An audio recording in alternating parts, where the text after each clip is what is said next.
You know the feeling, right? It's just the worst. You've poured weeks, maybe even months, into building this perfect trading strategy. The backtest looks incredible, just this beautiful, smooth line going straight up. You're thinking, I've cracked it. I'm a genius. And then you put real money behind it, and it's a total disaster. It feels like a gut punch. And you're just left staring at the screen thinking, I don't get it. I really don't. The data was clean, the logic was solid, my backtest was flawless. So why on earth did it lose money the second it touched the real world? What went wrong? Well, that's because you've been fooled, tricked, really, by two hidden villains that are lurking in pretty much every financial backtest you see. They're called overfitting and data leakage. The good news is, you can fight them. Once you know what they look like, you can build some serious defenses. So let's get into it. Okay, so our first line of defense is all about taking down that first villain, overfitting. This is when your model gets a little too smart for its own good and starts memorizing the random noise in your old data instead of learning the actual, repeatable signal. So we need to fight it by building stronger, more robust models from the get-go. And that all starts with understanding this fundamental balancing act every single quant has to deal with. It's called the bias-variance trade-off. Look over on the left. A model that's way too simple has high bias. It just misses the real pattern entirely. But on the right, a model that's way too complex has high variance. It fits every little wiggle and bit of random noise in your past data perfectly. Overfitting is living on that dangerous high variance right side. The goal is to land right in that sweet spot in the middle. So how do we find that sweet spot? Well, we do it with something called ensemble methods. And the idea here is just, it's brilliant. Instead of trying to build one single, perfect, heroic model, you build a whole committee of weaker but different models. And then you let them all vote on the answer. It's basically the wisdom of the crowd, but for your algorithms. The first and maybe most popular ensemble technique is called bagging. Just imagine you've got a team of financial analysts. Instead of giving all of them the exact same data to work with, you give each one a slightly different version. You know, maybe one is missing a few data points here, another has a few points repeated there. You then let each one build their own prediction independently, in parallel, and at the end, you just average all their results together. That's bagging. And check this out. This formula shows you exactly why bagging works so well. Now, I know it looks a little scary, but the message here is incredibly powerful. See that N on the bottom? That's just the number of models you have on your team. As that number gets bigger, the total error gets smaller. It's diversification. And see that rho, that Greek letter rho? That's the average correlation between your models. The less they agree with each other, the smaller that second term gets. So here's the magic trick. By adding more and more diverse, uncorrelated models, you can literally, mathematically, crush your variance.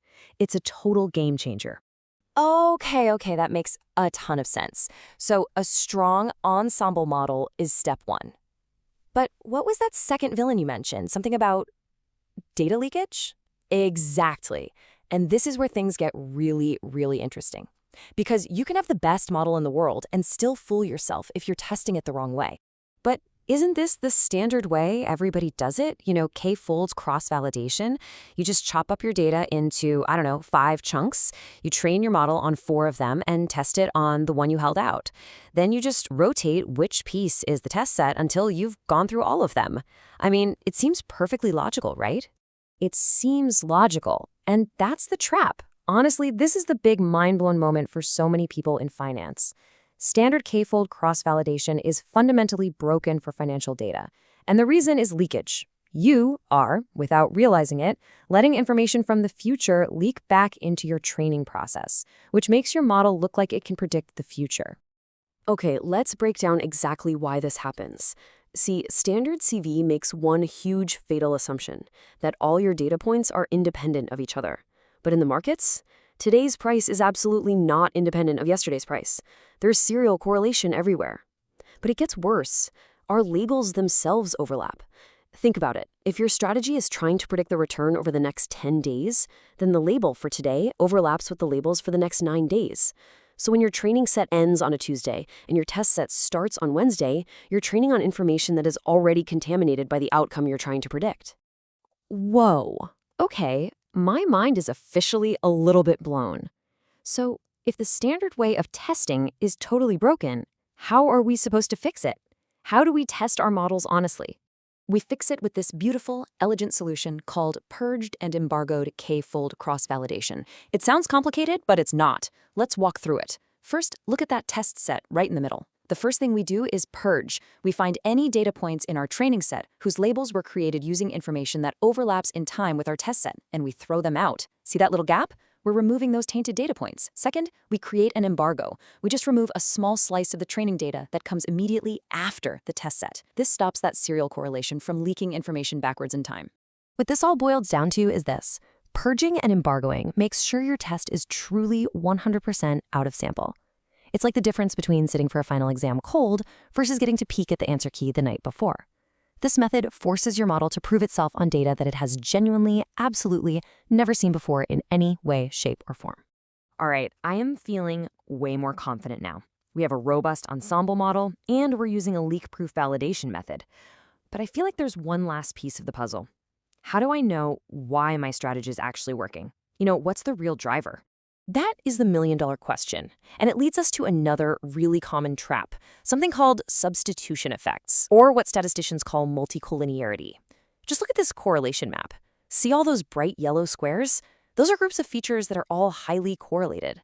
It's like having features for GDP growth, manufacturing output, and consumer spending. They're all basically telling you the same story. Hey, the economy is doing well. A standard feature importance method looks at this and just gets totally confused. It can't figure out which one is the real driver. Exactly. If they're all just echoes of each other, how do I know which one is the actual hero of my model and which ones are just the supporting cast? And the solution right here is called clustered feature importance. It's a smarter way to ask the question. Instead of asking each of our, say, 50 different economic indicators, how important are you? We first use an algorithm to group them into clusters based on how similar they are. So you might get a U.S. economic growth cluster, a global commodity prices cluster, and so on. Then we test the importance of the entire cluster at once. And what that does is it reveals the true underlying economic drivers, not just the noise from one single replaceable feature. So there we have it. We've taken on the two big villains, and we figured out how to find the true signal. So let's just put it all together into a simple, actionable playbook for building strategies that actually work in the real world. Okay, so here it is, our new playbook. Step 1, build robust models. Don't bet the farm on one simple model. Use an ensemble method like random forest to fight back against overfitting, right? Step 2, validate honestly. Just throw standard K-Fold CV in the trash. Always use the purged and embargoed version to stop that data leakage dead in its tracks. And finally, step 3, understand your edge. Stop looking at individual features. Use clustered feature importance to find out what's really driving your strategy. And that's really what this is all about. These aren't just some neat academic theories. This is the direction the entire industry is heading. As Professor Harvey says here, machine learning is the second wave of quant finance. By really getting these ideas, you're not just building a better backtest, you're setting yourself up to be ahead of the technology, instead of being replaced by it. So the only question left is, which of your old strategies are you going to go back and test first?